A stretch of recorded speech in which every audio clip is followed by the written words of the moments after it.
بسم اللہ الرحمن الرحیم۔ حضرت فاطمہ رضی اللہ عنہا کی غریبی کا عالم۔ پیارے دوستو، آج میں آپ کے لیے ایک ایسا واقعہ لے کر آیا ہوں جسے سن کر آپ بھی حضور صلی اللہ علیہ وسلم کی بیٹی حضرت فاطمہ رضی اللہ عنہا کی تکلیفوں پر اپنے آنسو نہیں روک سکتے۔ ایک روز حضور صلی اللہ علیہ وسلم مسجد نبوی میں تشریف لائے تو اچانک حسن و حسین کے رونے کی آواز کانوں میں پڑی تو بے چین ہو اٹھے اور جلدی سے اپنی بیٹی فاطمہ کے گھر پہنچے۔ جا کر دروازہ کھٹکھٹایا۔ حضرت فاطمہ رضی اللہ عنہا نے اندر سے پوچھا کہ کون ہے؟ تو حضور صلی اللہ علیہ وسلم نے فرمایا کہ میں تمہارا والد ہوں۔ اس پر حضرت فاطمہ رضی اللہ عنہا کہنے لگیں کہ ابا جان، ابھی میں دروازہ نہیں کھول سکتی کیونکہ میرے پاس اتنی بڑی چادر نہیں ہے کہ میں اس سے اپنا جسم چھپا سکوں۔ میری پرانی چادر پھٹ چکی ہے اور جو موجود ہے اس سے اگر میں سر ڈھکتی ہوں تو پیر کھل جاتے ہیں اور اگر پیر ڈھکتی ہوں تو سر کھل جاتا ہے۔ حضور صلی اللہ علیہ وسلم نے جب بیٹی کی ایسی حالت سنی تو دل بھر آیا اور اپنی چادر دیوار کے اوپر سے گھر میں پھینکی اور کہا کہ بیٹی فاطمہ، اس چادر کو اوڑھ لو۔ حضرت فاطمہ رضی اللہ عنہا نے جلدی سے چادر اوڑھی اور جا کر دروازہ کھولا۔ حضور صلی اللہ علیہ وسلم نے جیسے ہی اپنی بیٹی فاطمہ کا چہرہ دیکھا تو بہت غمگین ہو گئے، کیونکہ حضور صلی اللہ علیہ وسلم کی سب سے خوبصورت بیٹی حضرت فاطمہ کا چہرہ اس وقت کمزوری کی وجہ سے پیلا پڑ چکا تھا، آنکھوں کا رنگ اترا تھا اور چہرے پر ایک عجیب سی اداسی تھی۔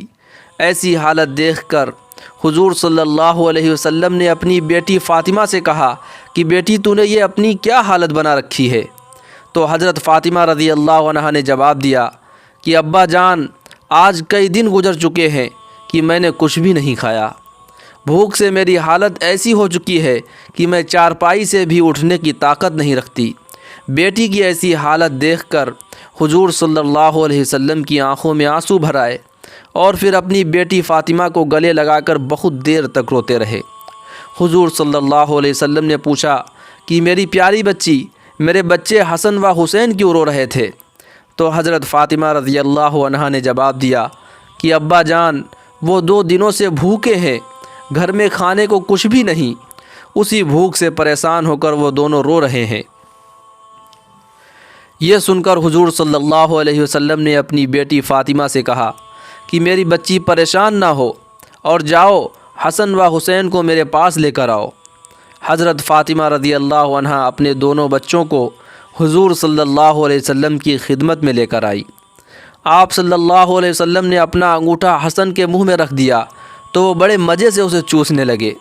یہ اللہ کی طرف سے حضور صلی اللہ علیہ وسلم کے لیے ایک ایسا معجزہ تھا جس کے بارے میں لکھا ہے کہ اس وقت حضور صلی اللہ علیہ وسلم کے انگوٹھے سے دودھ نکل رہا تھا، جسے پی کر حضرت حسن کا پیٹ بھر گیا اور وہ خاموش ہو گئے۔ پھر حضور صلی اللہ علیہ وسلم نے آگے بڑھ کر حضرت حسین کے منہ میں اپنا انگوٹھا رکھا اور وہ بھی بہت دیر تک اسے چوستے رہے۔ تبھی ظہر کی اذان ہونے لگی اور حضور صلی اللہ علیہ وسلم مسجد چلے گئے۔ اس واقعے کو ابھی کچھ ہی دن گزرے تھے کہ ایک روز حضور صلی اللہ علیہ وسلم اپنے گھر میں بیٹھے تھے کہ تبھی حضرت فاطمہ گھر آ پہنچیں۔ اچانک بیٹی کو گھر آتا دیکھ حضور صلی اللہ علیہ وسلم نے پوچھا کہ بیٹی فاطمہ خیریت تو ہے؟ کیسے آنا ہوا؟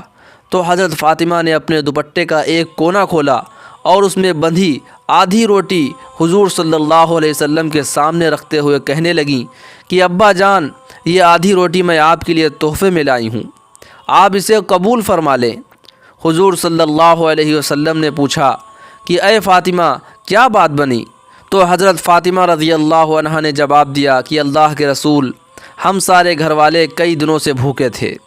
میرے شوہر حضرت علی نے جا کر کچھ کام کیا اور تھوڑا سا آٹا لے کر گھر آئے۔ میں نے اس سے کچھ روٹیاں بنائیں، ایک روٹی حسن کو کھلائی اور دوسری حسین کو، ایک روٹی میرے شوہر علی نے کھائی اور ایک روٹی غریب سائل کو پکڑا دی، آخر میں ایک روٹی میرے حصے میں بھی آئی۔ تو جب میں وہ روٹی کھانے بیٹھی تو خیال آیا کہ فاطمہ، ہو سکتا ہے تم تو آرام سے اپنے گھر میں بیٹھی روٹی کھا رہی ہو اور تمہارے والد حضور صلی اللہ علیہ وسلم کئی دنوں سے بھوکے ہوں۔ ابا جان، جیسے ہی میرے دل میں یہ خیال آیا تو میں اپنے حصے کی آدھی روٹی دوپٹے میں باندھ کر آپ کی خدمت میں لے کر آئی، آپ اسے قبول فرما لے۔ حضور صلی اللہ علیہ وسلم نے اپنی بیٹی فاطمہ کو محبت کی نظر سے دیکھا اور وہ روٹی اپنے ہاتھ میں لیتے ہوئے کہا کہ میری بچی، قسم ہے اس ذات کی کہ جس کے قبضے میں میری جان ہے، آج 3 دن گزر چکے ہیں کہ میرے پیٹ میں کھانے کا ایک لقمہ بھی نہیں آیا۔ دوستو، ذرا ہم سوچیں کہ ہمارے پیارے رسول صلی اللہ علیہ وسلم نے اپنی زندگی میں ایسی تکلیفیں کیوں اٹھائیں؟ کیا ان کے پاس کسی چیز کی کمی تھی؟ وہ اگر اشارہ کر دیتے تو پہاڑ بھی سونے کا بن جاتا۔ ان کی ایک دعا پر اللہ تعالیٰ پوری جنت کو ہی زمین پر اتار دیتے۔ ان کے ایک حکم پر فرشتے ساری دنیا کی نعمتیں ان کے قدموں میں لا کر رکھ دیتے۔ ہمارے حضور صلی اللہ علیہ وسلم تو وہ انسان تھے جنہوں نے چاند کی طرف اشارہ کیا تو اس کے 2 ٹکڑے ہو گئے، سورج کو حکم دیا تو وہ اپنی جگہ پر ٹھہر گیا، ان کے ایک آنسو پر پورے آسمان میں تہلکہ مچ جاتا تھا، اور اللہ تعالیٰ جبریل کو بھیج کر کہتے کہ جبریل، میرے پیارے نبی سے جا کر پوچھو کہ انہیں کس چیز کی ضرورت ہے، وہ جو بھی مانگے میں وہ سب دینے کو تیار ہوں۔ لیکن حضور صلی اللہ علیہ وسلم کا صرف ایک ہی جواب ہوتا کہ اللہ، قیامت کے دن میری امت کو بخش دینا۔ پیارے دوستوں، ہمارے حضور صلی اللہ علیہ وسلم نے اتنی تکلیفیں اس لیے برداشت کیں تاکہ بعد میں آنے والی امت کے لیے غریبی دین سے دور ہونے کا سبب نہ بنے۔ اگر کسی غریب کے گھر میں کھانے کو نہ ہو تو وہ صبر کر سکے کہ جب ہمارے رسول کے گھر میں 2 مہینے چولہا نہیں جلا اور انہوں نے اپنے پیٹ پر 4 پتھر باندھے تو ہم بھی قربانی دے سکتے ہیں۔ امید کرتا ہوں کہ آج کی یہ چھوٹی سی ویڈیو آپ کو بہت پسند آئی ہوگی۔ اگر ویڈیو پسند آئی ہو تو لائک کریں، چینل پر نئے ہوں تو سبسکرائب کریں۔ ملتے ہیں آپ کو اگلی ایک نئی ویڈیو کے ساتھ، تب تک کے لیے اپنا ڈھیر سارا خیال رکھیں۔ السلام علیکم ورحمۃ اللہ وبرکاتہ۔